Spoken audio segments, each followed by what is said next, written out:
কবিতার জন্মকাল। পেট ভরা থাকলে কবিতা আসে না। ভরা পেট আর মনের ব্যবধান দুস্তর। খিদে পেলে পেটে ডন, ডন মানে ডন বৈঠক। অজান্তে কখন যে তারই ফাঁকে কলম ওঠে হাতের ভেতর। অর্গল বেরিয়ে শব্দমালা, ঝরঝর ঝরঝর। ক্ষুধা থেকে আসে আবেগ, আসে অভিমান, জমা জল বিস্তর। কান্না ভেজা সকাল, দুঃখ ঘেরা দুপুর, অবসন্ন বিকেল পেরিয়ে নির্মাণ হয় দুঃসহ রাতের প্রহর। একটি কবিতার জন্ম হলো তখন। স্বপ্ন পেরিয়ে আসা যায়, স্বপ্ন পেরিয়ে আসা যায়, চোখিত এই স্বপ্ন দেখে মন সেখানে জোরে। সুরের পাঠশালা নেপথ্য কাহিনী হিসেবে সামনে সামনে ছড়িয়ে থাকা মাটির পথ স্বপ্নেরই রৌদ্র প্রতিভাসে। স্বপ্ন স্বপ্ন পেরোও বড় দুরূহ কাজ। ডিঙোতে গেলে সেই আবিলেই বাঁধা পড়া, জলঙ্গির চক্র জলে আটকে যাওয়া, ভুস করে উঠে এসে আবার খাবে খাওয়া। সামনে পড়ে রয়েছে চৌচির গ্রীষ্মকাল। স্বপ্ন জমে থাকে শুভ্র নীল শরতের স্তূপে, কাপাস্তুল ভুসভুসে আস্তানায়। কবে এসে টান দেবে গদিওয়ালা, নরম বালিশের খোলে জমা স্বপ্ন তারও ঘন হবে স্বপ্নের আদুরে ঘুমে। স্বপ্ন পেরিয়ে আসা যায়, স্বপ্নকে সত্যি পেরিয়ে আসা যায়? সত্যি কি স্বপ্নকে পেরোনো সম্ভব, নাকি সেই স্বপ্নকে নিয়েই আমাদের প্রত্যেক দিনের বেঁচে চলা? যে স্বপ্ন আপনাকে ঘুমোতে দেয় না, বোধহয় সেটাই স্বপ্ন। আর সেই স্বপ্ন দেখা আর ভাবনা, দৃষ্টি আর দৃষ্টিপাত একটু অন্যরকমভাবে সেই সমস্ত মানুষজনেরা দেখেন যারা সৃজন এবং সৃষ্টিশীলতার সাথে ওতপ্রোতভাবে মানসিকভাবে জড়িয়ে থাকে। আর সেই সমস্ত ব্যক্তিত্বরা, তিনি যদি হন কবি, তাহলে তো অন্য ব্যাপার। তাহলে তিনি স্বপ্নের ফেরিওয়ালা, তিনি স্বপ্ন দেখাতে পারেন। তার থেকে স্বপ্ন আমরা নিই এবং আমাদের নিজেদের জীবন দর্শনের সাথে সেই স্বপ্নকে মিলিয়ে দেওয়ার চেষ্টা করি। তিনি আমাদের ইতিবাচকতা ভাবনা করতে শেখান। আর সেই শেখার সাথে আমরাও বোধহয় একটা বাঁচার এবং ভালো লাগার স্বপ্নকে দেখি। কেই বা চায় একটু বাজে স্বপ্ন বা একটু অন্য রকমের স্বপ্ন দেখতে। কবিরা না হয় সেই স্বপ্নের ফেরিওয়ালা হয়ে আমাদের সেই স্বপ্নের বাঁচার আশ্বাসকে একটু অন্য রকমভাবে দেখিয়ে দিন না।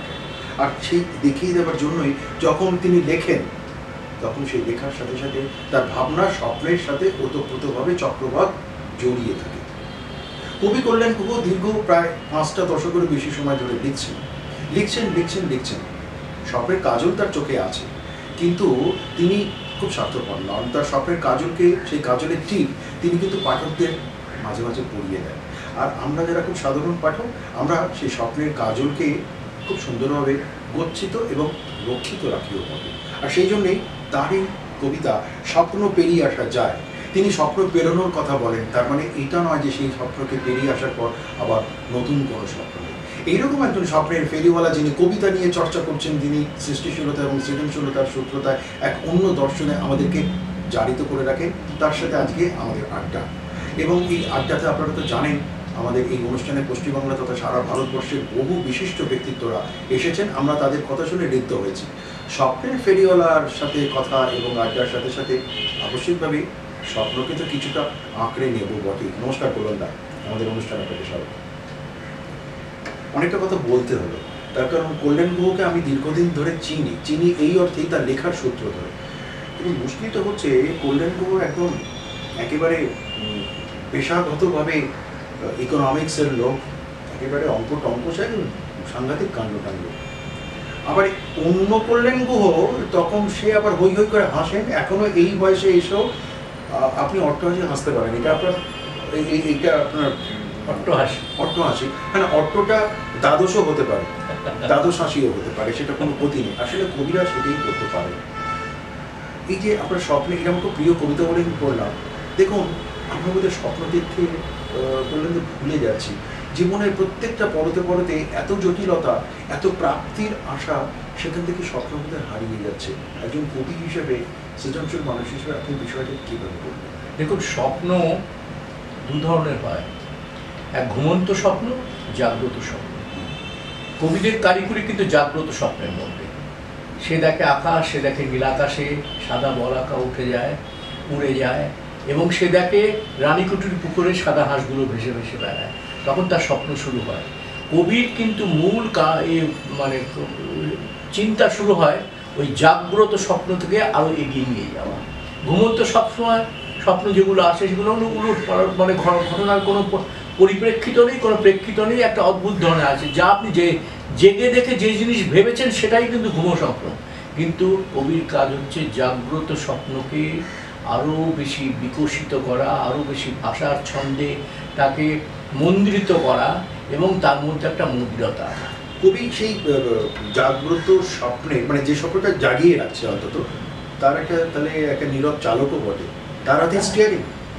হ্যাঁ, কিছুটা তার হাতে স্টিয়ারিং, এবং স্বপ্নটাকে সে কিভাবে চালিত করবে, কোন পথে নিয়ে যাবে, এর মধ্যে কিন্তু অনেক এও আছে, অনেক সংগ্রাম, অনেক বঞ্চনা, সেগুলো ফুটে ওঠে মাঝে। কিন্তু এই যে বললেন দা, অনেক সংগ্রাম, বঞ্চনা, না পাওয়া, বিরহ, যন্ত্রণা, এগুলো তো থাকবেই।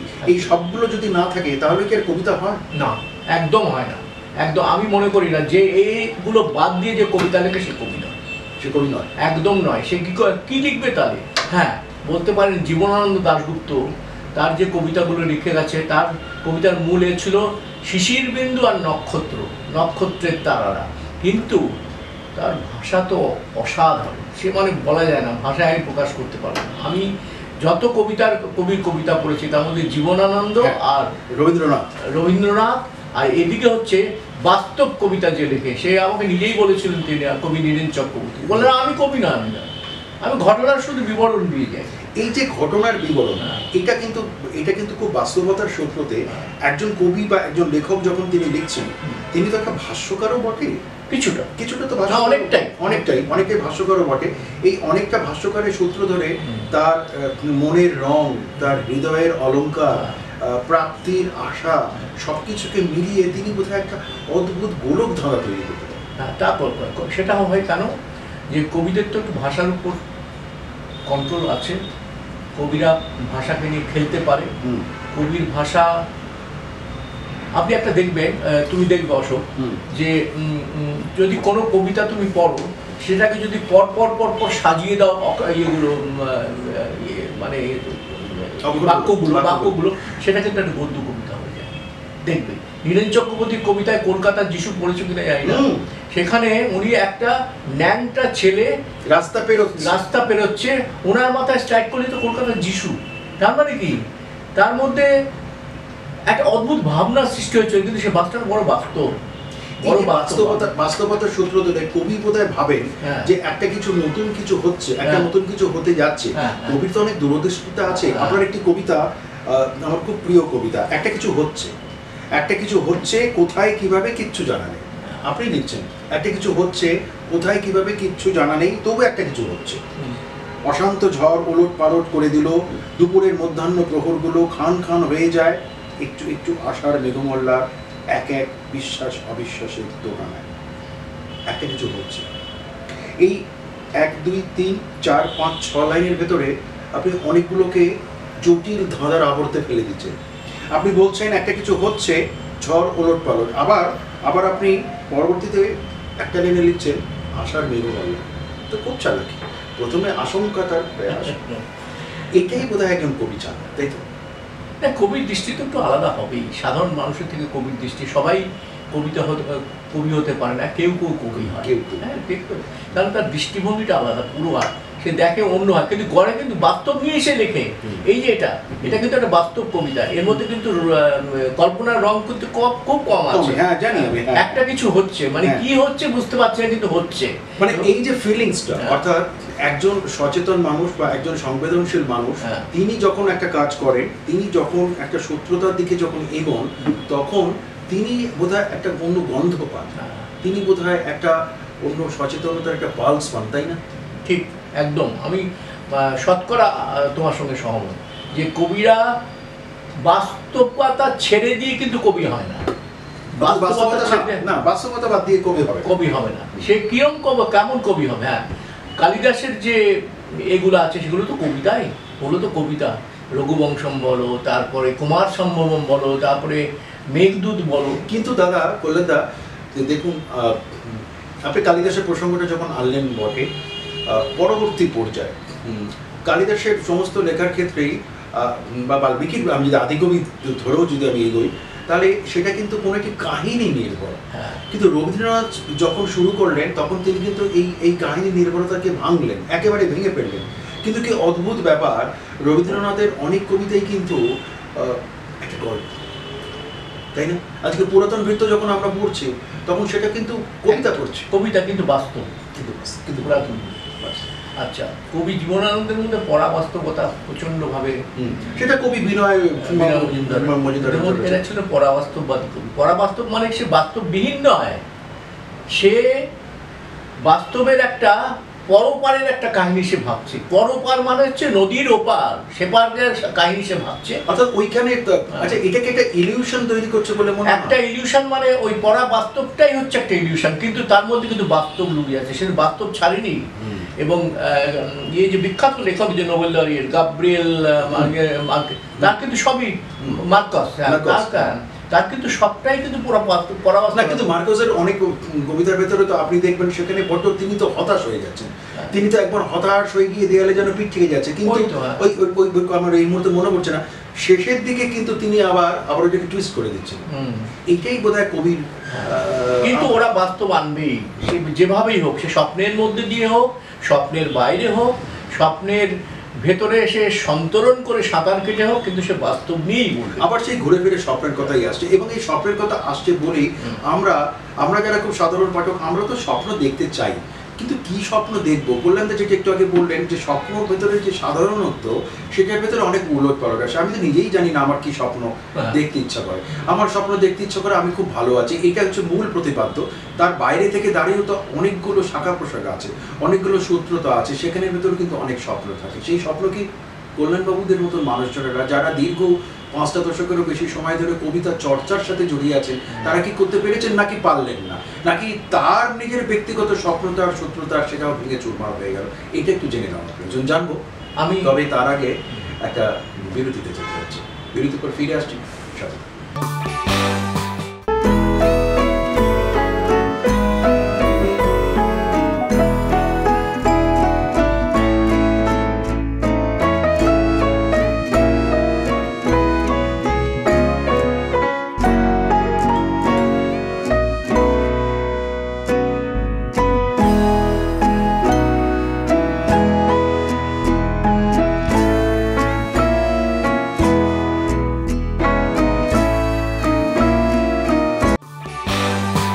বিরতির পর ফিরে এলাম। আজকে আমাদের অনুষ্ঠান অতিথি বিশিষ্ট কবি, আমাদের খুব প্রিয় কাছের মানুষ, আপনাদেরও কাছের মানুষ, কবি কল্যাণ দা। কল্যাণ দা, যেটা ওই বিরতির আগে কথা হচ্ছিল, ওই যে স্বপ্ন ভেঙে চলে যাচ্ছে। একজন মানুষ অনেক স্বপ্ন দেখছেন, আপনি নিশ্চয়ই দেখেছেন যে বহু মানুষের ক্ষেত্রে তিনি সারাটা জীবন স্বপ্ন দেখলেন, কিন্তু সেই স্বপ্নের শত্রুতার সেই তীরে তিনি আর পৌঁছতে পারলেন না, হেরে গেছে, হারতে হারতে আবার দৌড়চ্ছে, আবার আসছে। মনে হয় না কবি তখন সেখানে তাকে একটা সাহারা দিতে পারে বা দেয়? ঠিক 100 বার। আমি একটা নিজের ঘুমন্ত স্বপ্নের কথা বলছি। আমি কোনো এক কারণে, আমার মেয়ে তো বাইরে থাকে অস্ট্রেলিয়ায়, সেখানে গেছিলাম। সেখানে খুব ফরেস্ট ফায়ার হয়, কারণ অস্ট্রেলিয়ার পুরো ভাগটাই হচ্ছে জঙ্গল আর মরুভূমি, আর শহরের জায়গাগুলো হচ্ছে সমুদ্র তীর ঘেঁষে। আমি একটা ওকে নিয়ে গেছিলাম, আমাকে ওটার নাম কি ট্রান্সভেল নাকি জায়গাটা, সেটাতে প্রচণ্ড ফরেস্ট ফায়ার হয়ে, ফরেস্ট ফায়ারটা অদ্ভুত। আমি মাঝখানে রাস্তা দিয়ে যাচ্ছি আমি গাড়ি করে, এ পাশে এসে ফায়ার থেমে গেছে, গাছগুলো পুরো কালো হয়ে গেছে, এ পাশে কিন্তু ঘন সবুজ গাছগুলো বেঁচে আছে। ওই যে রাস্তাটা, সেটা হচ্ছে তার সীমানা, পরীক্ষা। তো আমি স্বপ্নে দেখছি আমি একটা বিরাট একটা আগুনের পাহাড়ের উপর দিয়ে হাওয়ায় ভেসে ভেসে ভেসে ভেসে যাচ্ছি, হাওয়ায় আগুনের পাহাড়, মানে আগুন আগুন আগুন, আমি নামলেই পড়ে যাবো। মানে সুপারম্যান নয়, ফায়ারম্যান, মানে সুপারম্যানের মতনই কিছুটা। হ্যাঁ, আগুনের উপরে ভেসে যাচ্ছি, কিন্তু আমি পরে কিন্তু একটা আগুনবিহীন একটা ডাঙাতে যে নামলাম। হ্যাঁ, এই যে নামলাম, তার মানে কি আমার বাঁচার একটা অভিশ্বাস ছিল, বাঁচার একটা আকাঙ্ক্ষা ছিল যে আমি এই ফায়ারের মধ্যে পড়বো না। কিন্তু এই ফায়ারটা এসছে আমার ফরেস্ট ফায়ারের সেই বিভৎসতা দেখে আমার মাথার মধ্যে। এখানে দেখুন কল্যাণ দা, আপনি তো কবি মানুষ, আপনি দার্শনিক মানুষ, এখানে দেখুন দুটো পার্ট আছে বলে আমার মনে হচ্ছে, খুব একজন সাধারণ পাঠক হিসেবে। অর্থাৎ কি না, একটা দীর্ঘ বিপদ, একটা দীর্ঘ আশঙ্কা, একটা দীর্ঘ ভয়, সেখান থেকে কিন্তু আমরা বাঁচার পরিত্রাণ পেতে চাই। আর এই পাওয়ার জন্য কিন্তু সবসময় তো সেটা হয়ে ওঠে না, কিন্তু পাওয়ার জন্য কিন্তু একটা পথ আছে, একটা জায়গা আছে, সেটাই ইতিবাচকতা। তুমি ঘুমের মধ্যে অনেক স্বপ্ন দেখবে, বেশিরভাগ স্বপ্নই দেখবে যেখানে তুমি বিপদে পড়েছো।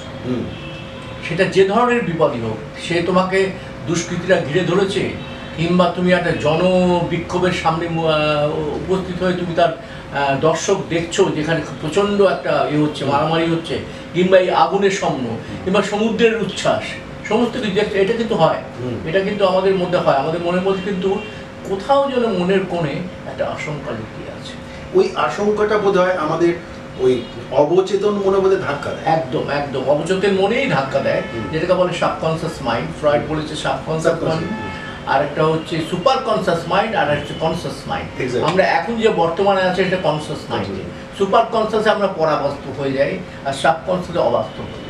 এই অবাস্তবতার সূত্র ধরেও কিন্তু একটা চিন্তা তো লাগে। হ্যাঁ, চিন্তা নিশ্চয়ই, সেই চিন্তাটা তোমার আগেই হয়ে আছে, সেই চিন্তাটা আগেই হয়ে আছে, সেটাকে ওই অনেকটা সফটওয়্যার, সফটওয়্যার মতো, একদম সফটওয়্যারের মতো, এবং সেটা রিফ্লেক্ট হচ্ছে, সেটা রিফ্লেক্ট হচ্ছে। আপনার একটা কবিতা, ঠিক আমার খুব ভালো লাগার একটা কবিতা, ব্যাস ব্যাস একটা ভাবনা হলেই হলো, ব্যাস একটা ভাবনা হলেই হলো, বাদ বাকি চিন্তার প্রসার বাড়ায় আপন গতিতে, সরীসৃপ গমন ছন্দে, এঁকে বেঁকে উঁচু নিচু ঢালে, কখনো উড়াল কখনো বহাল, ঠমকে ঠমকে নৃত্য তালে, নিরক্ষর স্বাক্ষর নির্বিশেষে সময় নিরপেক্ষ। সময় সত্যি নিরপেক্ষ থাকে, মানতে পারেন? এটা তো আইনস্টাইনের ভাষায় যেতে হয়। আইনস্টাইন তো তিনটে বিষয়ে কাজ করেছিল, ব্যাপ্তি, সময়, গতি। এই তিনটে ছিল আইনস্টাইনের মূল উপপাদ্য। তার মধ্যে সময়কেও বলেছে স্ট্যাটিক। তুমি যখন প্লেনে উড়ে যাবে, আকাশের অনেক উপরে 30,000 ফিট দিয়ে উপরে যাচ্ছে, তখন দেখবে সময় তখন থমকে আছে, প্লেনটা চলছে গতিটা এত প্রচণ্ড গতিতে তুমি বুঝতেই পারবে না সময়টা যেন থেমে আছে। আইনস্টাইন সেটা নিয়ে চর্চা করি তো,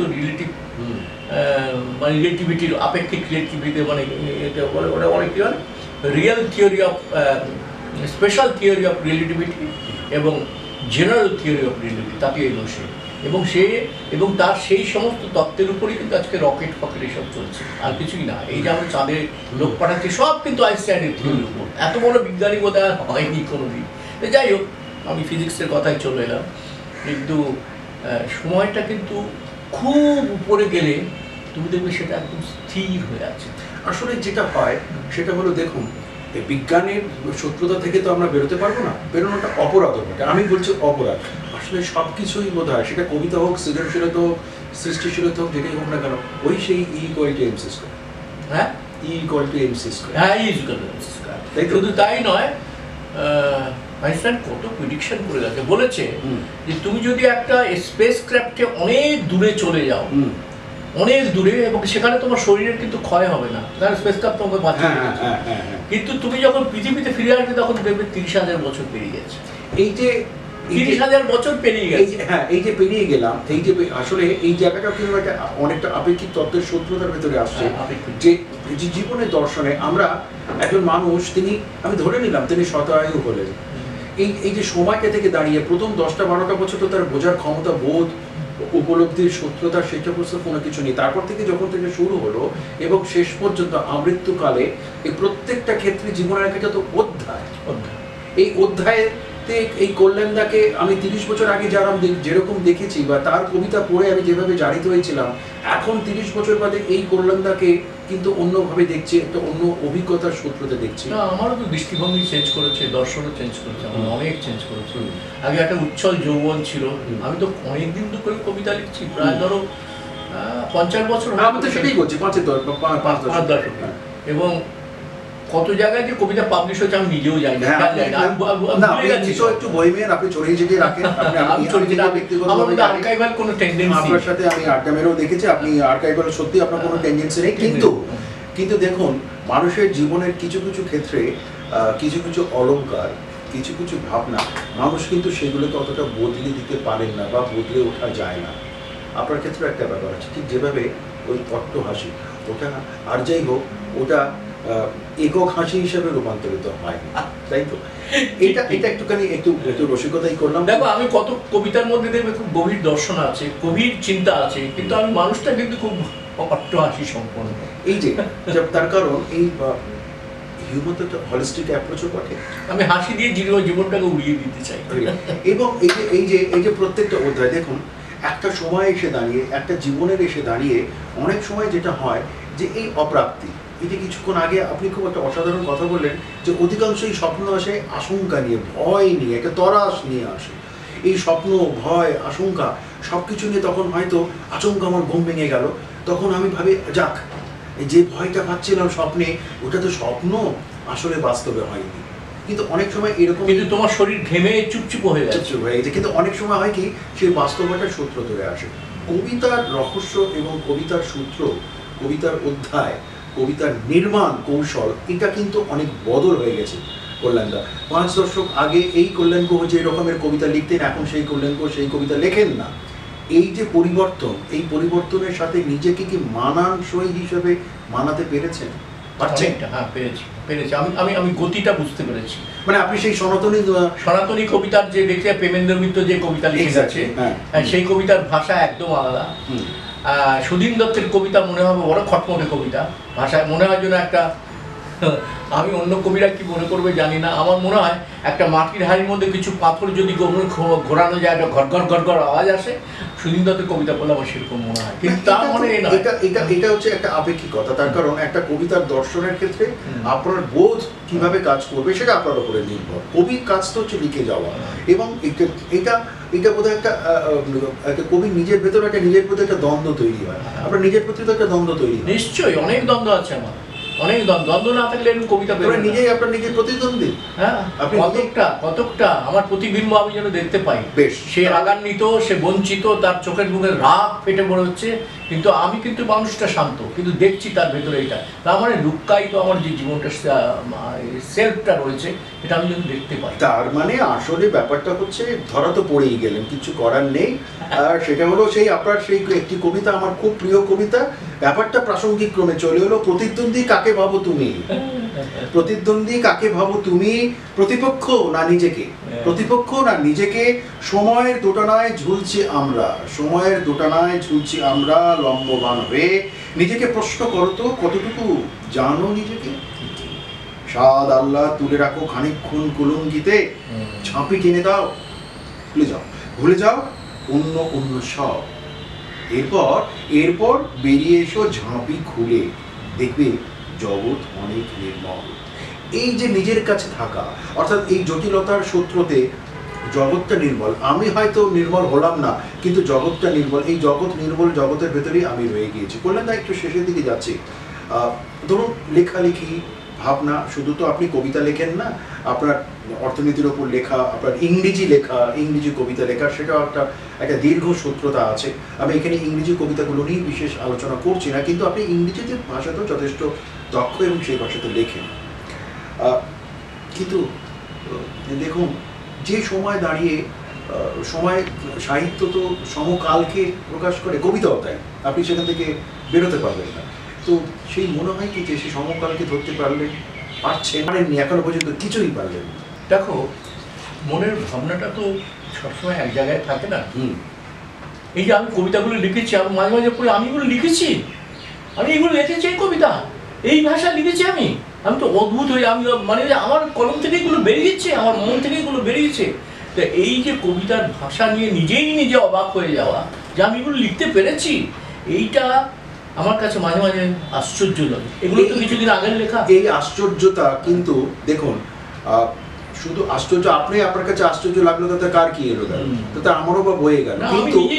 কিন্তু একজন কবি যখন নিজের কাছে তার লেখা নিয়ে যখন আশ্চর্য বোধ তৈরি হচ্ছে, তখন কিন্তু তিনি তার নিজেকে আত্মবীক্ষণ করছেন, নিজেকে তৈরি করছেন, নিজেকে সম্পাদন করছেন, নিজেকে আরো বেশি চর্চিত করছেন, তাই না?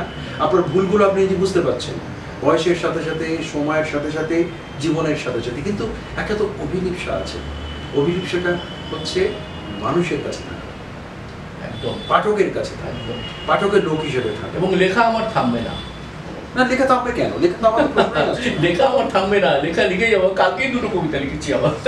প্রতিদিন আমি 2টো করে কবিতা, 5টা দশক ধরে কবিতা লিখছেন, 5টা দশক ধরে অট্টহাসি তো থামাতে পারেননি। এই যে সময়ের দর্শন, এই সময়ের দর্শনের সাথেই কিন্তু কবি তার মতন করে কথা বলেন। কবি তার মতন করে কথা বলেন বলেই তিনি অনেক সময় না মনে হয়, আরে এই মানুষটা এ তো খুব আমার কাছের মানুষ, এ তো খুব আমার পাড়ার দাদা, এই তো কবির জায়গায় তিনি তার মতন করে লিখছেন। কবি স্বপ্ন দেখান, আমি আবারও বলেছি, কবি প্রথম থেকেই বলতে থাকি, কবি স্বপ্ন দেখান। স্বপ্ন দেখান তো শুধু তাই নয়, স্বপ্নের ফেরি হলো তবে ভাষার একটু তফাৎ আছে। কবি কিন্তু স্বপ্নালু নয়, কবি হচ্ছে স্বপ্নদর্শী। স্বপ্নদর্শী, এই স্বপ্নালু নয়। শুধু স্বপ্নদর্শী হলেও তো হবে না, বহুদর্শীও তো হতে হবে। বহুদর্শী না হলে তো স্বপ্নদর্শী হবে না। নিশ্চয়ই নিশ্চয়ই। একমুখী হলে তো সর্বনাশ। না, স্বপ্ন কখনো একমুখী হয় না, সে বহু তার শাখা পোশাকা কোন দিক দিয়ে ছড়িয়ে পড়বে তুই জানো না। স্বপ্ন মানে অদ্ভুত, মানে এবং সবশেষে আমি খালি এটাই বলতে চাই, আপনার কথা অনুযায়ী এবং সেই ভাবনা অনুযায়ী, ওই আপনার কিন্তু নিজের একটা স্বপ্ন আছে, যে স্বপ্নটাতেও কিন্তু আবার ধরা পড়ে গেলেন, জানেন তো? এই কথার মাঝখানে কিন্তু ধরা পড়ে গেছেন। একবার আগে তো ধরা পড়লেন, আপনাকে আক্রমণ করেছি। দ্বিতীয় ধরাটা হচ্ছে ওই স্বপ্নটা দেখায় যে আমি তোমাদেরই লোক, আমি তোমাদেরই কাছাকাছি থাকতে চাই। আমি শুধু মানে কল্যাণ গুহ শুধুমাত্র নিজের জন্য কবিতা লেখেন না, কল্যাণ গুহ লেখেন পাঠকের জন্য। আর সেই জন্যই বোধ হয় আপনার লেখা আমি তোমাদের, আমার কিছু গোপন করার নেই, আমার কিছু গোপন করার নেই। আমি শুধু নিজের অন্ধকারে সকালে শিশির ঘাসের আগায় থাকি কিছুক্ষণ। ঝরে যায় ধীরে ধীরে রোদ্দুরের সাথে সাথে আমার সত্তা তুমি জেগে রয় তোমাদের মাঝে। সকালের সোনার রোদ ক্রূর হয়ে যায় দুপুরের ক্রোধের বসে। আমার সত্তা রয়ে যায় তোমাদের মাঝে। আমি অনাবিল জেনে রেখো, কোনো শর্ত ছাড়াই কিন্তু আড্ডাটা হলো, কোনো শর্ত ছাড়াই এখনো আপনি হাসছেন। আমি তো নিজেই অবাক হয়ে যাচ্ছি, আমি এই কবিতা লিখেছি। কোনো শর্ত ছাড়াই লিখেছেন তো, ওই জন্যে আসলে এই কোনো শর্ত ছাড়াই যখন একজন কবি তিনি লেখেন, কোনো শর্ত ছাড়াই কিন্তু একজন পাঠক পড়ে। ব্যাপারটা হচ্ছে এইটাই, পাঠক পড়তে পড়তে তখন একটা শর্ত আরোপিত করেন মনে মনে, বা এটা তো আমার কথা, আমার দর্শনের কথা কবি লিখলেন, যে পাঠক হয়তো সেটা গুছিয়ে শব্দ চয়ন করে লিখতে পারেননি। পাঠকের শর্ত থাকে, কবি তুমি কিন্তু তোমার মতন করে নিজের মতন করে লিখে চলো, লেখার ভাবনা নিয়ে চলো। আর যে সমস্ত ভাবনার সাথে তিনি জড়িয়ে আছেন, কবি জড়িয়ে আছেন, সেই ভাবনার সাথে তো সেই লেখা থাকবে আরও দুটো কারণে। প্রথম কারণ হচ্ছে যার নাম কল্যাণ, তো খুব স্বাভাবিকভাবে তিনি তো একটু সার্বিক কল্যাণের দিক থেকে কাজ করবেন বটেই, না হয় তিনি একটু পাঠকের কল্যাণের জন্য কবিতা লিখেই ফেলবেন। আর দ্বিতীয় শর্ত হচ্ছে ওই যে স্বপ্নের ফেরিওয়ালা তার কাঁধে ফেরির সেই বস্তাটা রয়েছে, উনি স্বীকার করেছেন একদর্শী নয়, বহুদর্শী কল্যাণের সাথে কথা বললাম, মাফ করবেন নামটা বললাম কল্যাণ, আসলে বহুদর্শী আমাদের প্রিয় কল্যাণদার সাথে কথা বললাম। এবং এই কল্যাণদার সাথেই কথা বললাম আপনার কবিতার সূত্র ধরে, কোনো শর্ত ছাড়াই। আপনার কবিতার প্রথম লাইন, আমার কিন্তু কিছু গোপন করার নেই। ভাগ্যিস কোনো গোপনীয়তা নেই, তা না হলে কথার আড্ডাটা এরকম হতো না। নমস্কার কল্যাণ। নমস্কার।